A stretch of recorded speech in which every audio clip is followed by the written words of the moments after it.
programa de hoje você vai ver os pronunciamentos dos vereadores no plenário.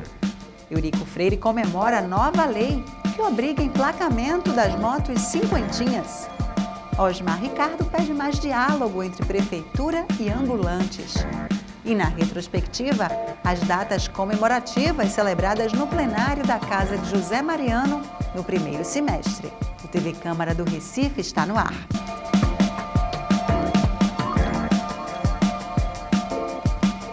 Olá, começa agora mais um TV Câmara do Recife Online. E a partir desse mês, as motos cinquentinhas só poderão sair das lojas e circular em todo o Brasil se estiverem emplacadas. A notícia repercutiu no plenário da Câmara.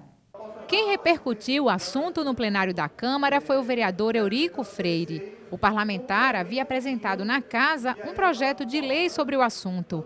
Mas agora, uma lei federal regulamentou o uso das cinquentinhas. Os condutores deste tipo de veículo só poderão circular se possuírem a Carteira Nacional de Habilitação na categoria A, além do certificado de registro e licenciamento de veículo. As motos cinquentinhas, conhecidas como motos 50 cilindradas, a partir daquela data, quem a adquirisse teria por obrigação que emplacá-la, que regulamentá-la. Trata-se de um tema que nós, ainda no primeiro ano, no início do nosso mandato, nós discutimos, apresentamos aqui na casa. Na verdade, o nosso primeiro projeto de lei apresentado nessa casa visava a regulamentação das motos 50 cilindradas, em vista de vários problemas, e problemas que nós já tratamos aqui com os senhores, com as senhoras, com o povo do Recife. Eurico Freire lembrou ainda que o Recife ocupa a 10ª posição no ranking nacional de acidentes de motos. Só em 2014 foram 45 mil e as cinquentinhas corresponderam a 75% deles. As motos 50 cilindradas ocuparem uma posição preocupante, uma vez que não era obrigatória a utilização de qualquer tipo de EPI, de equipamento, como também não havendo o emplacamento desses veículos, nós identificamos e aqui tratamos com os senhores de vários aspectos. O aspecto primeiro, o aspecto da segurança do usuário desse veículo. Esse veículo, em decorrência ainda da deficitária situação do nosso transporte público, passou a ser adquirido, passou a ser utilizado pela população de baixa renda como uma alternativa de transporte, e é comum nós assistirmos nas BRs e nas vias da nossa cidade verdadeiras famílias utilizando, pai, filho, mãe, crianças e da população menos favorecida, vendo ali uma alternativa sem se dar conta do grande risco que está incorrendo de sua própria vida e, quando não, da vida de seus familiares também. E o último dado que tivemos do Hospital da Restauração, o nosso Hospital da Restauração, o andar que abriga os acidentados, em sua maioria ocupado por acidentados de moto, e segundo dados do diretor desse hospital, os ocupantes decorrentes de acidentes não só, e aí, vereador Wanderson, para ouvi-lo, não só dos seus usuários, mas uma vez que não tinha emplacamento, esses veículos subiam calçadas, atropelando pedestres, proporcionavam acidentes de trânsito, prejudicando terceiros, como também não tinham, e aí é um dado importante, não tinham qualquer segurança em relação, propriamente, a atestar a propriedade daquele veículo.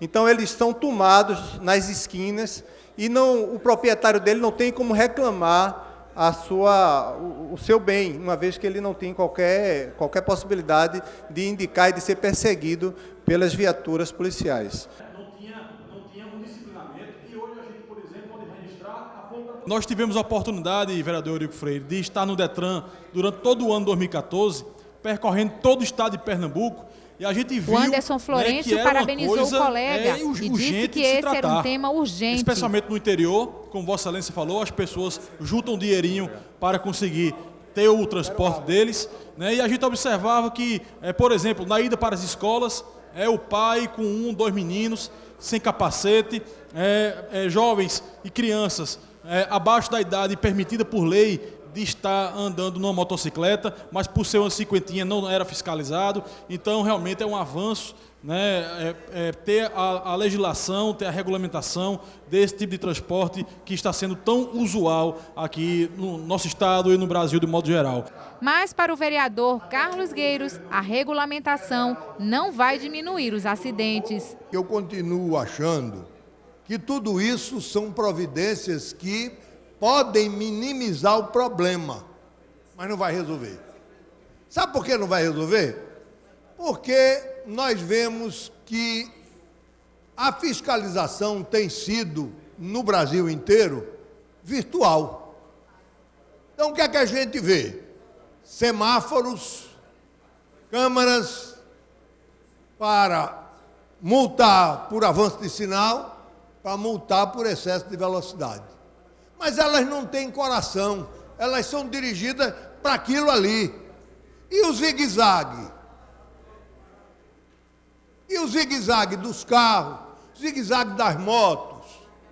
Então, eu acho que o que nós tínhamos que ter também era a fiscalização da forma como se dirige. Porque não adianta você estar numa avenida com um sinal e a pessoa desenvolve 80 quilômetros, quando ele vê o sinal, aí ele pé no freio, vai devagarzinho, passa comportado, que é uma beleza. Terminou o sinal, ele acelera novamente e vai embora. E o motoqueiro, seja ele o de cinquentinha, o de 125, seja lá o que for, a gente sabe que ele anda assim.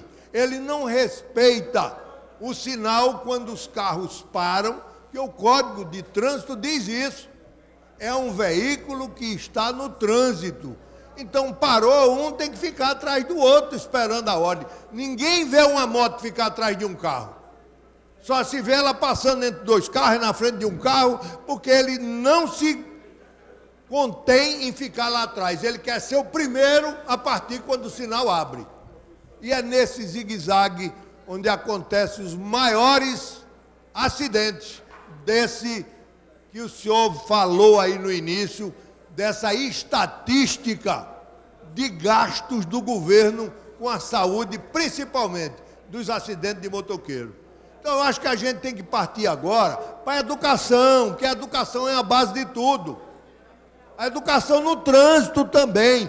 Então, se eles começassem a ser notificados na visão do agente, porque ele estava fazendo isso, ele começava a aprender, porque, infelizmente, a falta de educação do nosso povo deixa que a sensibilidade seja somente no seu bolso. Líder do governo na casa, o vereador Gilberto Alves destacou a necessidade de conscientizar os condutores das cinquentinhas. A gente começa a encontrar com essa regulamentação os caminhos para enfrentar um problema tão importante da sociedade. Vossa Excelência acabou de falar de números, e os números são sempre muito superlativos quando a gente fala dessa epidemia que assola o nosso país, que é a questão do transporte de cinquentinho ou de moto, para você expandir para outros veículos também monomotores. E a gente percebe que os grandes hospitais, as grandes locais onde são atendidos os traumas de acidentes do nosso país, a grande maioria está ocupada por pessoas que se acidentaram pelo uso de moto ou pelo uso de cinquentinha. Portanto, mais uma vez, eu parabenizo a sua iniciativa, pôde com isso sensibilizar ainda mais este poder, pôde com isso sensibilizar ainda mais o Poder Executivo, e pôde com isso ser mais uma voz a se somar à sociedade pernambucana, à sociedade do Recife, para que a gente possa, de fato, através sim agora da lei, da norma, da regulamentação, a gente possa aí sim partir para uma expansão desse bom uso, que é o que a gente todos defendemos aqui, um uso que sirva assim como transporte, mas que não seja uma arma a trafegar nas vias do Recife. Parabéns pela sua iniciativa, parabéns por aqueles que souberam entender a importância e puderam oferecer à sociedade esse instrumento legal, essa norma que, entendo eu, vai ajudar muito no combate a essa mazela social. Já o presidente da Comissão de Transportes e Trânsito da Câmara, vereador Jurandir Liberal, frisou que cada acidente de trânsito com moto custa, em média, R$ 230 mil. Comparado com o que a pessoa vai gastar de ter que usar um capacete, obedecer determinadas regras, então, primeiro, esse custo vai reduzir. E mesmo que seja o custo de 230 mil, o maior custo é o custo de uma vida. Carlos Guerreiro, eu vi outro dia, eu tenho um amigo, o filho dele saiu numa cinquentinha, menino de 16 anos, com uma garupa de 15, os dois sem capacete. Resultado, um morreu e o outro está paraplégico. Aí você vê que custo é uma situação dessa. Aí você vê a medida, viu, Marguari? Você toma uma medida, aparentemente ela é antipática, mas você, dentro do contexto geral, é algo que tem que ser adotado. E o vereador Osmar Ricardo também comemorou a regulamentação e alertou que muitos assaltos acontecem com as cinquentinhas. A gente sabe não só a questão dos acidentes, né?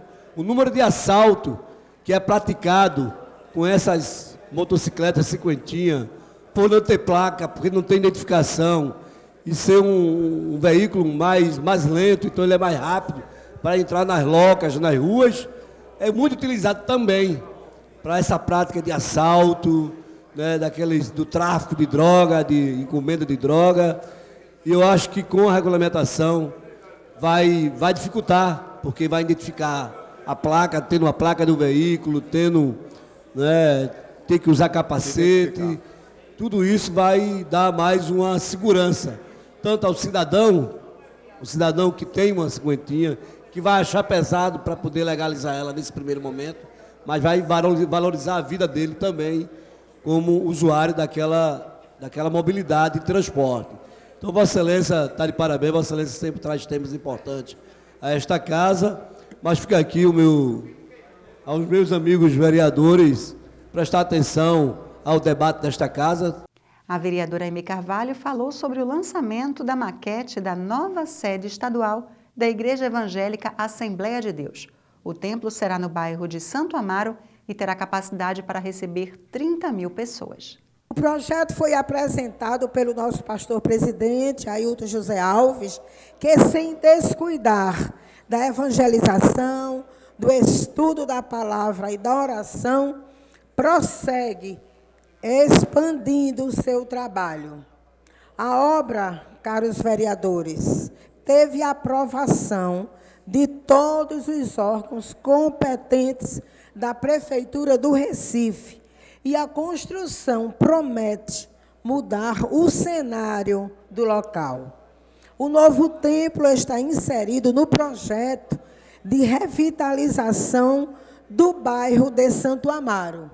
O espaço terá capacidade para receber aproximadamente 30 mil pessoas e a expectativa é que as obras sejam iniciadas neste segundo semestre.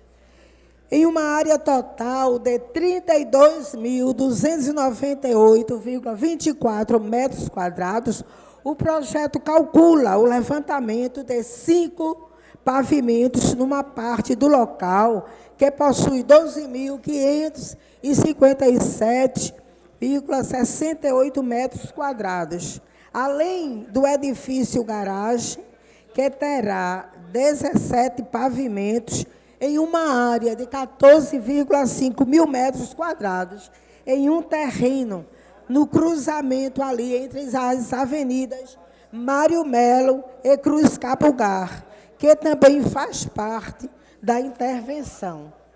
As intervenções, tenho certeza, irão gerar uma grande expectativa para os moradores daquela região. Ressalto ainda que a presença do grande templo só trará benefícios para a cidade do Recife. E ela, como sabemos, será presidida pelo pastor Ailton José Alves.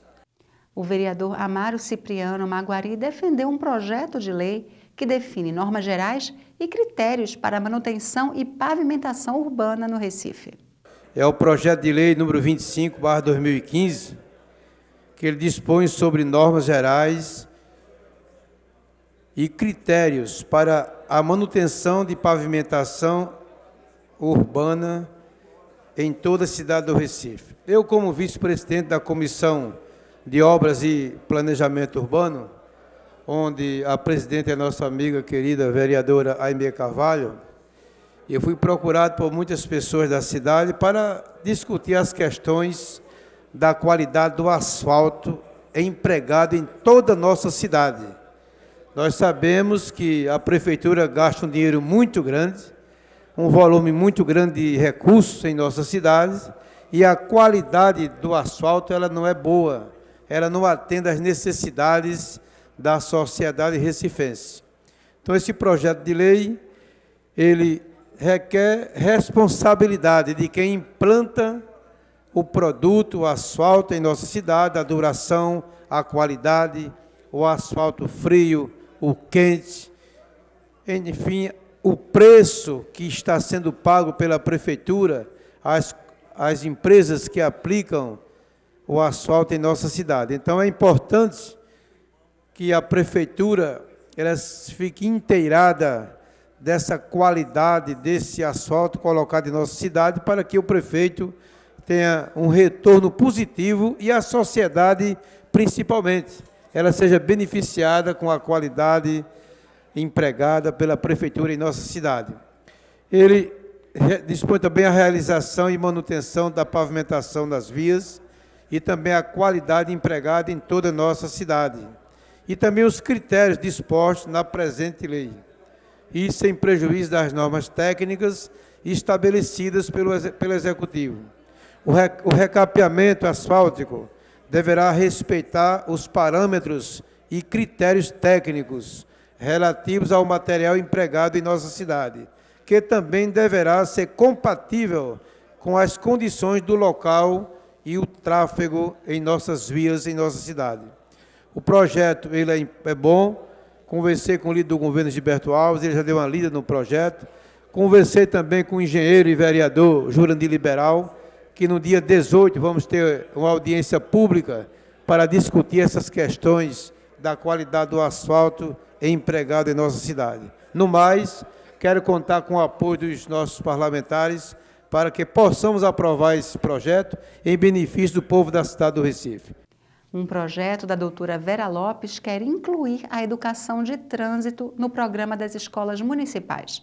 Ela falou sobre a matéria no plenário. Nós temos ensinamentos sobre sexualidade, sobre sexo. Temos nada contra, não é?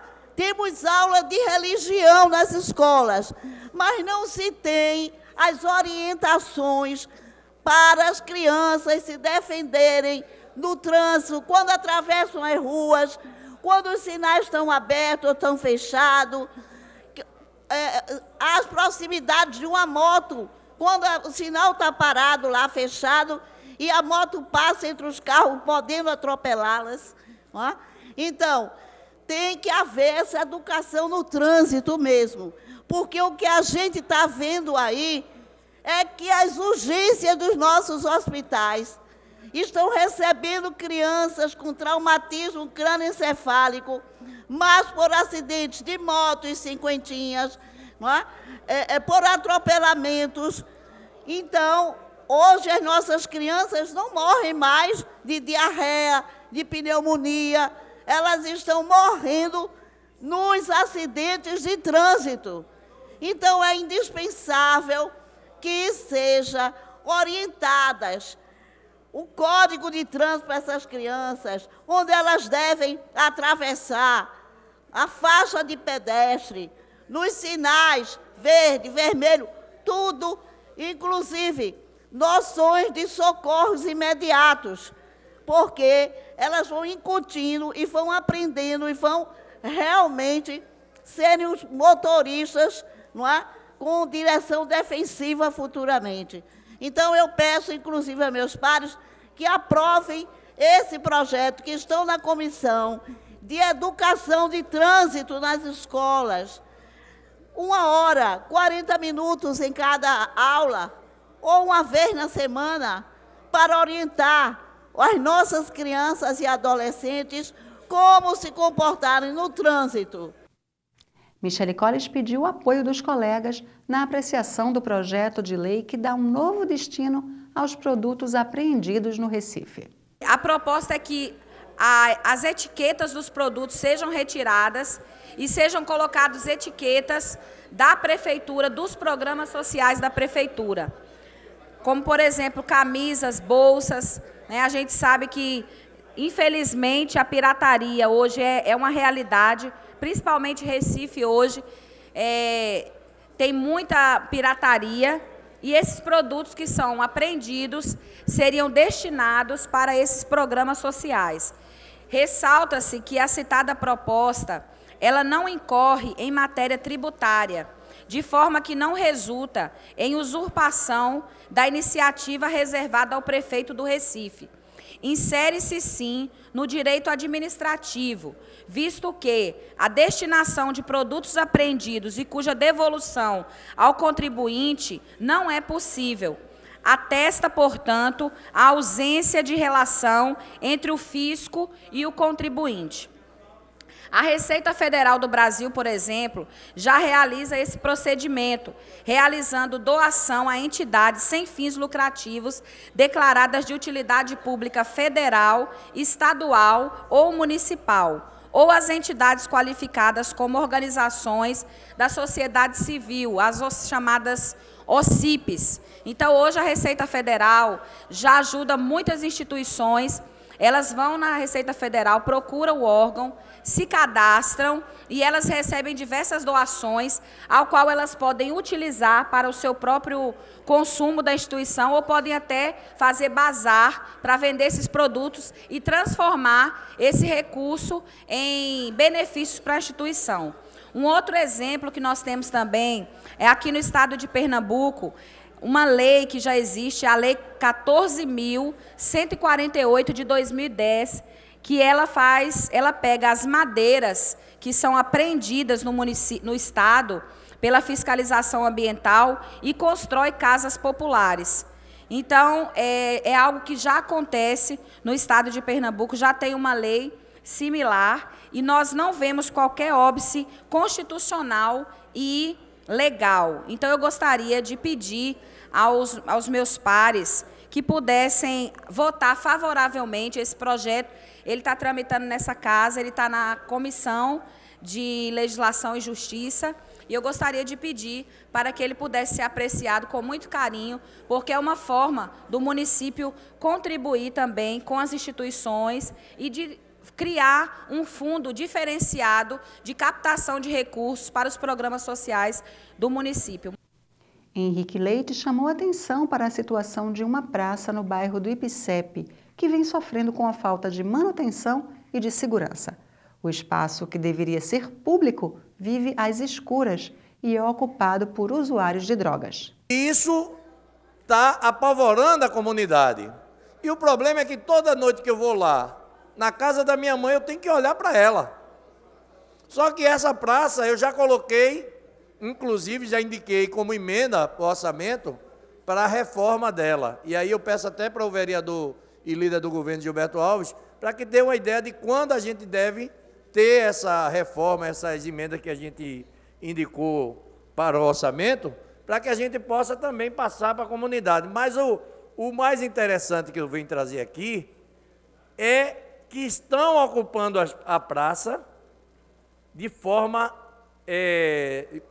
de quebrar brinquedos, quebrar banco, prejudicar o espaço público, para que a comunidade não se aproxime dela. E aí ela é ocupada por delinquentes, traficantes, alcoólatras que vão para lá, se junta todo mundo lá, e a população, onde se diz a praça é do povo, não pode comparecer, fica assustada e assombrada. A praça Roberto Kennedy lá no Ipicep, ela foi reformada agora há pouco. Se vocês passarem lá, está toda pichada, os brinquedos quebrados, porque não é o cidadão comum que quebra, não. É o maloqueiro mesmo, é o cara violento que vai lá, quebra, para que as pessoas não ocupem a praça. Então, quero pedir mais uma vez ao líder do governo para que a gente encaminhe uma operação na Praça da Sudene para que a gente resolva o problema, não só da podação de árvore, mas essa questão da iluminação. Não adianta só ligar a iluminação, que a iluminação está toda boa. Tem que arrumar um meio de proteger para que os vândalos, ou não vou dizer vândalo, porque, na verdade, eu acho que são criminosos mesmo. São criminosos mesmo. Não vá ali e corte os fios da iluminação. Osmar Ricardo está preocupado com o cadastramento dos ambulantes que trabalham nas ruas do Recife. Ele pede mais diálogo da gestão municipal com a categoria. O vereador Osmar Ricardo reforçou o posicionamento contrário à forma que a Prefeitura trabalha a reorganização do comércio informal. Ele também cobrou o cadastramento dos vendedores ambulantes. Na relação dos cadastros lá, segundo eles, que é o cadastro de 2013, né, o que o secretário João Braga diz que vale é o cadastro de 2013. E várias pessoas que foram lá, vereador Maguari, que você faz parte da Comissão do Comércio Informal desta casa, não estava nessa lista. De 48 ambulantes que vão ficar na calçada, da Rua das Calçadas ali, só 4 encontraram o nome naquele momento. Eu estou fazendo um ofício agora, presidente Henrique Leite, pedir o cadastro das pessoas que vão, os ambulantes de fato, que vão ficar na Rua das Calçadas, padronizado, com a barraquinha de 80 por 1, né? Mas a gente vê a ação da Prefeitura, ela é automática, mas a alternativa é muito lenta, de cadastrar, de colocar, de ter os aparelhos para que os ambulantes trabalhem.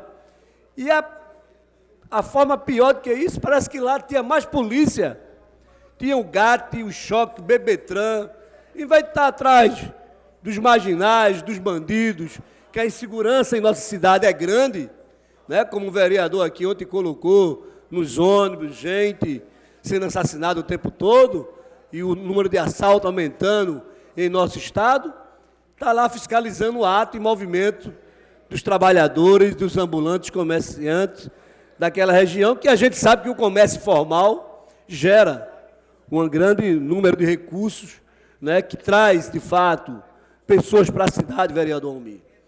E o que me deixa angustiado é a forma de organização da gestão que não tem com os ambulantes e que parece não ter o diálogo com o sindicato. Olha, eu não falo com o sindicato porque o sindicato faz um protesto, o sindicato queima pneu, o sindicato para a rua, e com esse tipo de gente eu não tenho diálogo. Não pode ser desse jeito. Eu acho que o diálogo tem que estar aberto, independente para o que seja, para as pessoas, para o sindicato. Não tentar maquiar lideranças, né? Lideranças para os ambulantes, para tentar destruir o sindicato dos ambulantes da cidade do Recife. Então, eu acho que o prefeito precisa dar uma atenção melhor a isso. Mas a alternativa é muito lenta. De cadastrar, de colocar, de ter os aparelhos. Estou fazendo um requerimento para pedir a lista, tanto da Rua das Calçadas, como todo o cadastro da cidade do Recife, dos ambulantes da cidade, que há uma divergência do sindicato com o da gestão. A gente fez uma audiência pública, eu acho que a audiência pública foi uma audiência boa, com muito debate, e que criou-se uma comissão aqui nesta casa, o vereador Almir, o vereador Maguari, Marco Aurélio e a vereadora Vera Lopes, ficou numa comissão desta casa de vereadores para discutir a questão dos ambulantes, para ver a questão dos embates, onde tem as discussões, para que a gente tente amenizar esse problema na cidade do Recife, que hoje, queira que não queira, o movimento foi grande, próximo ao viaduto ali, 5 Pontas, né? Os companheiros lá saíram em passeata até a prefeitura, estão na frente da prefeitura, fecham a rua, e quem perde com isso é a população, é os trabalhadores. Então é preciso ter um diálogo mais aberto.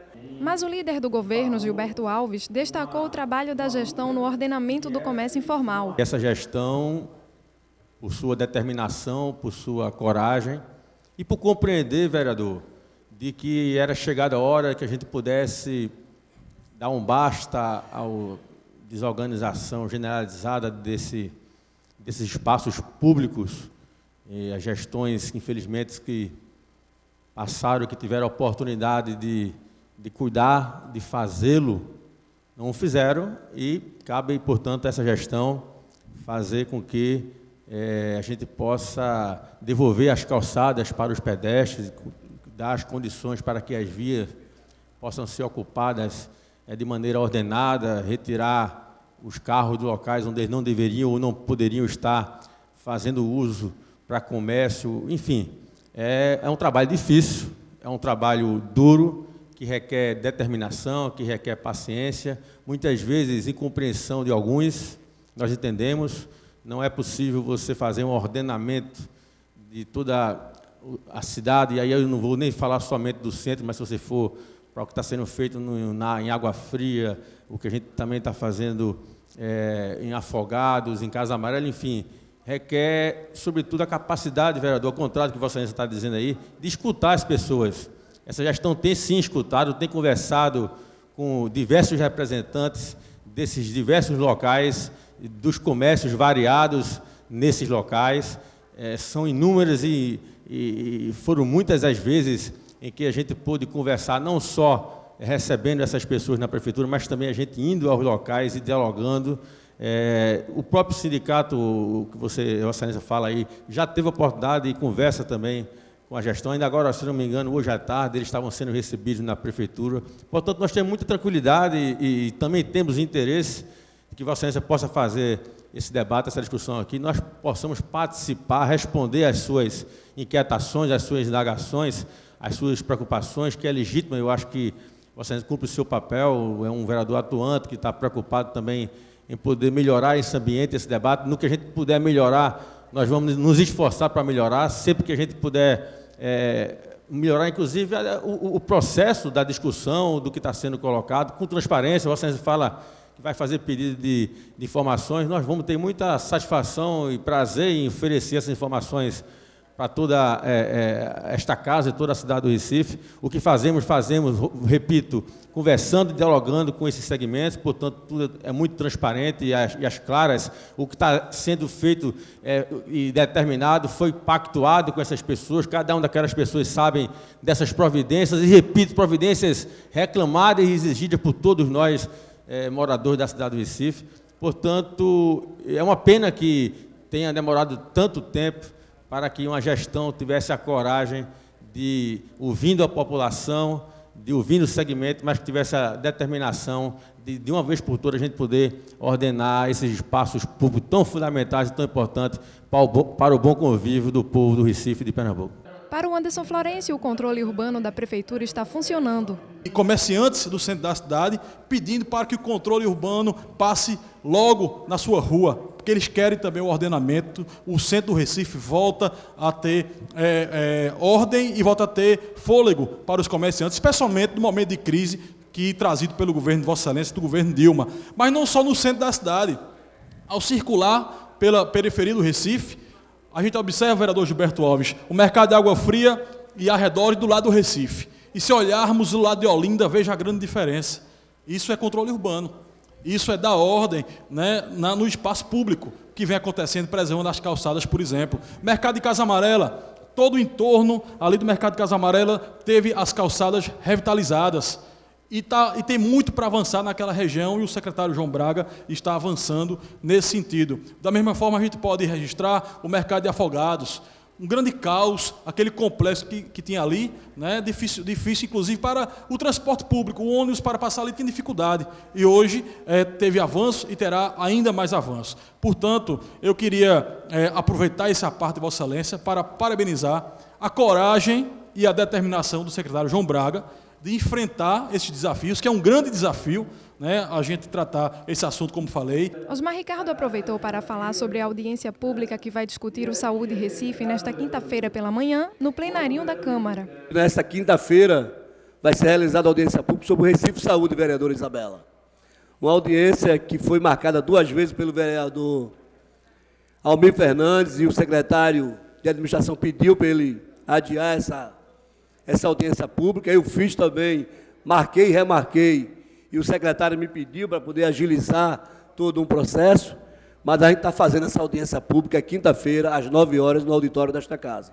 E tenho a certeza que os servidores municipais do Recife vai estar presente nessa audiência porque querem discutir a saúde deles, né, de qualidade melhor e participação nessa geração de saúde, que é dado pela Prefeitura do Recife, não dado porque é pago pelo servidor, subsidiado pelos servidores também, mas que a gestão descredenciou ou descredenciaram vários hospitais, várias clínicas, por não receber da Prefeitura, pela demora do pagamento da Prefeitura, pelo repasse do dinheiro, e dessa forma prejudica todos os servidores da cidade do Recife. Então é preciso que a Prefeitura do Recife, através do secretário de Administração, Marconi Muso, do presidente Manuel Carneiro, venha para cá, para esta casa, prestar esclarecimento aos trabalhadores, aos servidores da Prefeitura do Recife, sobre a situação do Recife Saúde hoje em nossa cidade. Dessa forma, eu acho que vai melhorar, né, se tiver um entendimento, se tiver uma participação das pessoas na questão da saúde, dos servidores municipais. Então, a gente convoca esta casa, convoca os trabalhadores, convocamos toda a sociedade para participar nesta quinta-feira da audiência pública sobre o Recife Saúde, que é a saúde dos servidores da Prefeitura da cidade do Recife, no geral. Então, é importante a participação dos vereadores para contribuir com esse debate, né, onde já foi adiado por outro vereador, pela gente também, a pedido do secretário. Esperamos que ele traga respostas, né, que agrade os servidores, né, de fato, porque a situação daquela entidade é ruim para a entidade e como é ruim para os trabalhadores, para os servidores. Então, fica aqui o nosso alerta. Mulheres, trabalhadores, líderes comunitários, todos receberam homenagens na Câmara do Recife no primeiro semestre desse ano. Hoje, a gente relembra algumas datas comemorativas que foram celebradas no plenário da Casa. O Dia Internacional da Mulher, celebrado em 8 de março, foi marcado na Câmara com uma reunião solene, promovida pela vereadora Aimê Carvalho. Luta-se no esforço contínuo para diminuir e, quem sabe, um dia terminar o preconceito e a desvalorização da mulher. Ao decorrer da história, tivemos mulheres magníficas, mulheres heroínas, admiradas por causa da sua coragem, por sua renúncia, por seu amor. Há mulheres profissionais, talentosas, ativas, defensoras de causas sociais, conquistando o seu degrau na escada da vida. Mas não podemos esquecer as anônimas donas de casa, trabalhadoras incansáveis, mães cuidadosas, dedicadas no lar, aos maridos e aos filhos, vendo-os crescer e velando-os todo o tempo. Hoje, quero esquecer da violência, dos maltratos, da morte que atingem de maneira cruel e desumana, porque tenho esperança e confio que a justiça prevalecerá um dia. Já a vereadora Isabela de Roldão prestou uma homenagem a 12 mulheres que representam a força do Recife. Hoje, infelizmente, ainda convivemos com discriminações, violências, preconceitos e diferenças promovidas por uma sociedade veladamente machista. Embora muitas tenham sido as vitórias, não podemos fechar os olhos para uma realidade que ainda teima em nos rodear, em nos assolar. Precisamos nos manter alertas e firmes no nosso propósito de valorização da mulher em todos os âmbitos e espaços. Apenas desta forma, incansavelmente combatida e combativa, é que elevaremos a autoestima das mulheres e as convenceremos do seu importante papel e do seu real espaço na sociedade. E é isto que estamos fazendo aqui hoje, combatendo preconceitos, elevando o amor próprio e mostrando, através das vidas e dos exemplos destas mulheres, que não há limites para a competência e para a relevância delas.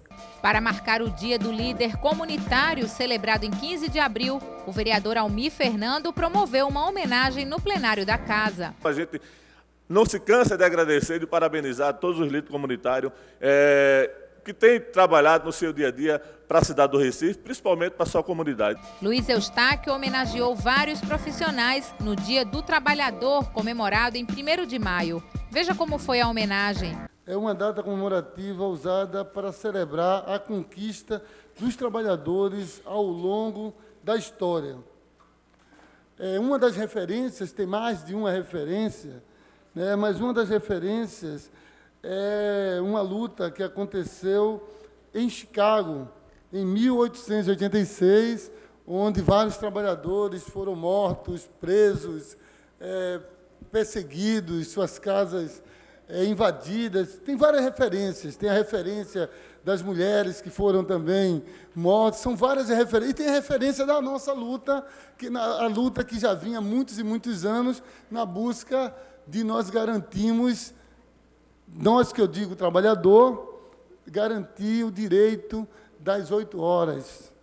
Porque se trabalhava 13 até 14 horas, mas se trabalhava oficialmente 13 horas lá nos Estados Unidos naquele período.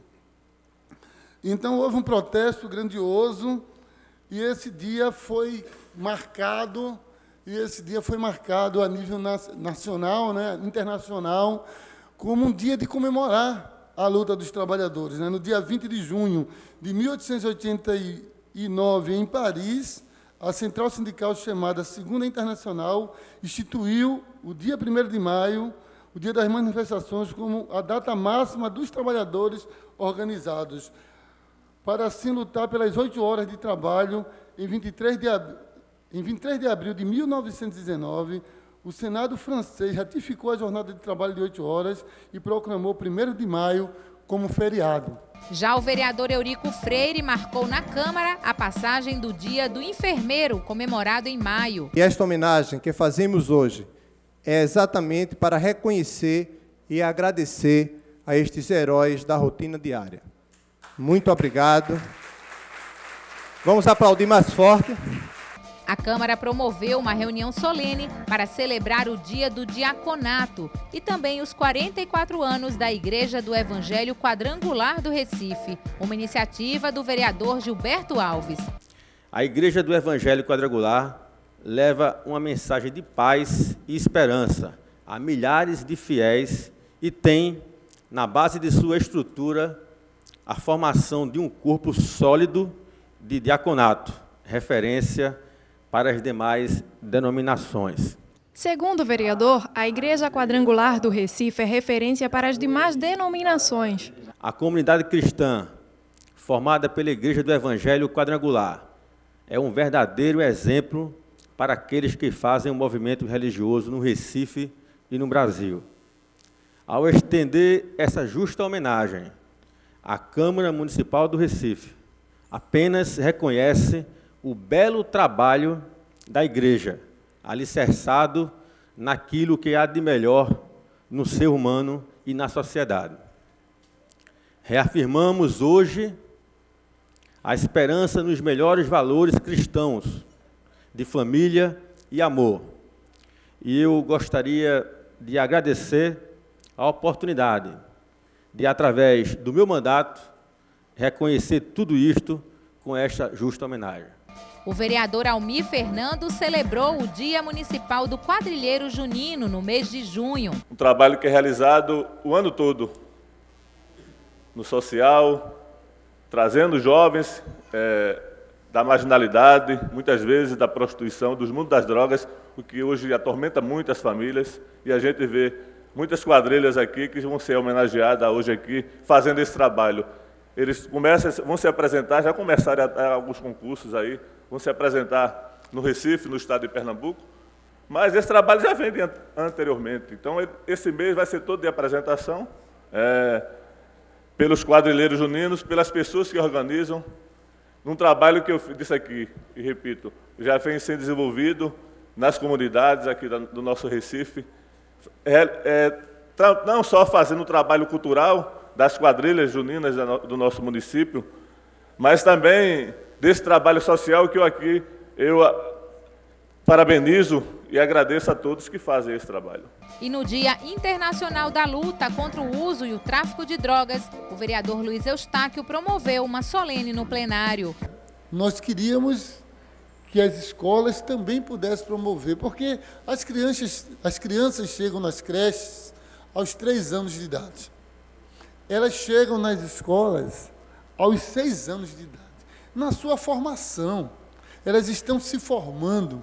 Então, o professor pode ser, sim, um parceiro importante na prevenção. Mas como é que ele vai fazer isso se ele não estiver preparado? É por isso que nós colocamos que precisamos formar os professores, no sentido deles poderem aprender a lidar com essa temática e poder, de uma forma subjetiva, poder passar para as crianças, juntamente estimular os pais para que na sua casa também reforce, porque diz, mas não vamos falar com criança sobre drogas. Mas se você não falar, quem vai falar é o traficante, porque ele está do lado da casa do menino, ele está na porta da escola. Recentemente o Ministério Público retirou várias barracas que ficavam do lado das escolas. Fiteiros, essas coisas, muita gente até reclamou, mas porque alguns deles estavam sendo usados como ponto de distribuição de drogas na porta das escolas. Então, o professor, ele tem que estar instruído, porque a droga já está dentro da escola. E aí ele tem que fortalecer o máximo de crianças, para que elas não se deixem envolver. Então, é nesse sentido que nós entramos e aprovamos, né, essa emenda aqui na casa. Essa emenda foi aprovada no sentido de a gente poder, emenda de minha autoria, para que a gente possa, nas escolas, estar formando os professores, para que eles sejam também um instrumento na luta pela prevenção do uso das drogas. A gente fica por aqui. Para rever esse e outros programas, acesse nosso canal, youtube.com/Câmara do Recife. Até mais!